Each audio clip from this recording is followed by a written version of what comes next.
जो बिल्कुल है उसकी जो वृत्त मानी है वो कितनी मानी है भाई, x। अब ये क्या है, x। अब उसने कह रखा था कि जो लेंथ है ना वो उसकी क्या है, वृत्त की 2 गुनी है और 2 अधिक है। ये लिखा है 2 गुनी, ट्वाइस एंड मोर देन 2, यानी 2 गुनी 2 अधिक। तो इसकी जो लेंथ हो जाएगी, वो लेंथ क्या हो जाएगी, 2x प्लस 2, यानी ये x का 2 गुना कितना होता है 2x, और मोर देन कह रहा था तो अपन ने प्लस लगाया और ये 2। अब अपन क्या जानते हैं, अपन जानते हैं parameter of rectangular swimming pool. अपन लिख देंगे भाई perimeter of rectangular swimming pool,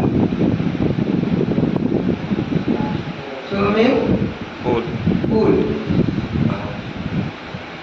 अब रेक्टेंगल का जो पिरामिड का फॉर्मूला होता है वो क्या होता है, 2 कोष्टक में L प्लस B, यही तो होता है 2 ब्रैकेट में L प्लस B।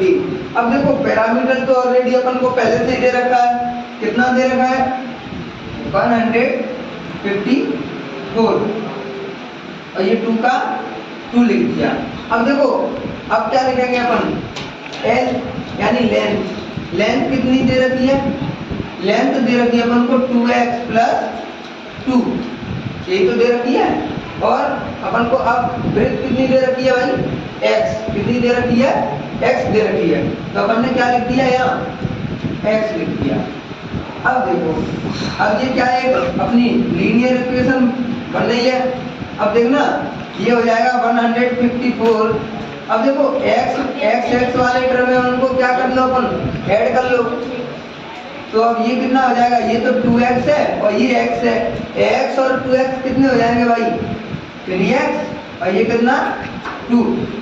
अब देखो अब इसका क्या होगा, इसमें 2 का मल्टीप्लाई होगा, तो अपन करेंगे भाई 2 का मल्टीप्लाई 3 से करेंगे, तो कितना होता है 2 3 जा 6, और x का x, और ये क्या है 2 का 2 से कटेंगे तो कितना हो जाएगा भाई 4।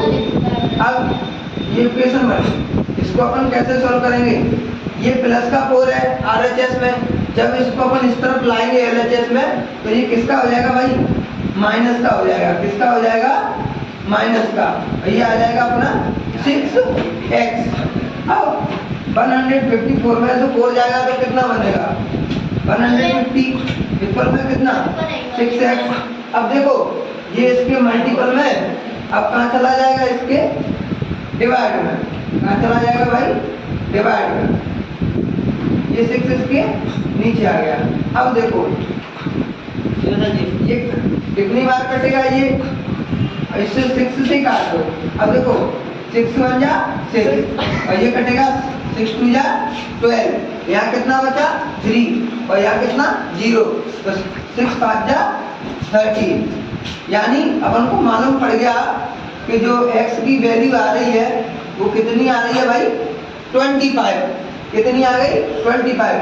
अब उसने क्या कहा था, लेंथ एंड ब्रेथ, उसने ये पूछा था कि लेंथ और ब्रेथ क्या है, अपन ने लेंथ कितनी ब्रेथ कितनी मानी थी भाई x, तो अपन को मालूम पड़ गया कि ब्रेथ कितनी आ गई 25 आ गई। अब लेंथ निकालेंगे तो x की वैल्यू कहाँ रख दो, लेंथ में। अब देखो ये तो कितना दे रखा था 2x प्लस 2, तो यहाँ क्या कर दो, यहाँ साइड में मैं कर देता हूँ इधर, तो ये देखो 2 मल्टीप्लाई 25 प्लस 2। अब देखो 25 का मल्टीप्लाई 2 से करेंगे तो कितना आएगा भाई 50, और ये प्लस का 2, तो ये कितना हो जाएगा 52। अब ये अपना क्वेश्चन नंबर सेकंड क्या होता है, इसी के साथ समाप्त होता है। और अपनी जो ब्रीथ आई थी वो कितनी आई थी 25, और जो लेंथ आई थी वो कितनी आ गई 52।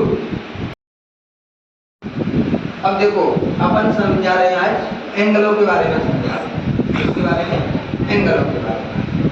सबसे पहले अपना आता है एक्यूट एंगल।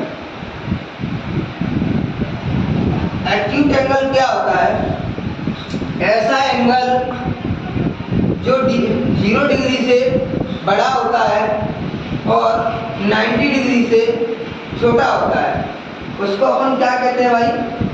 एक्यूट एंगल कहते हैं। एक्यूट एंगल क्या होता है?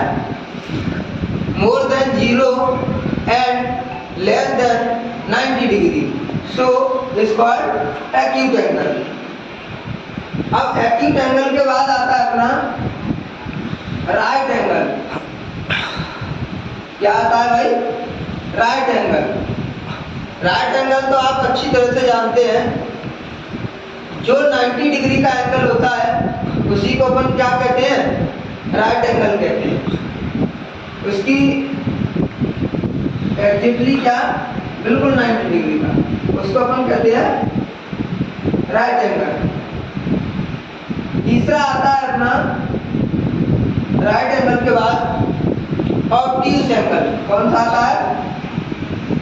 Obtuse angle. अब भाई ऑब्ट्यूज एंगल क्या होता है? ऐसा एंगल जो 90 डिग्री से क्या होता है?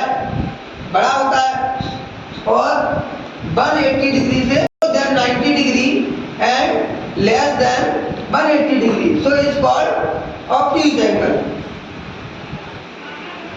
अब इसके बाद अपना है स्ट्रेट एंगल।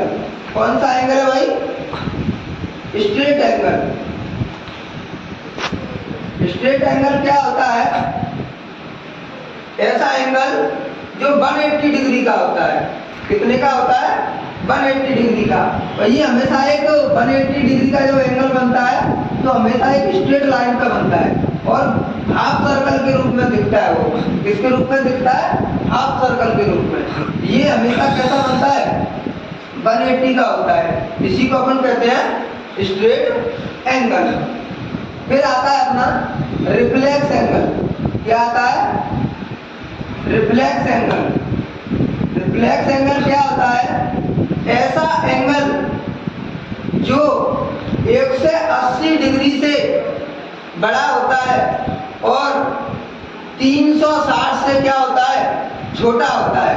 यानी more than 180 degree and less then 360 degree, so is called reflex angle. फिर आता है अपना कंप्लीट एंगल। कंप्लीट एंगल कैसा होता है भाई? वो तो 360 डिग्री का होता है टोटल। कंप्लीट एंगल कितने डिग्री का होता है? 360 डिग्री का होता है।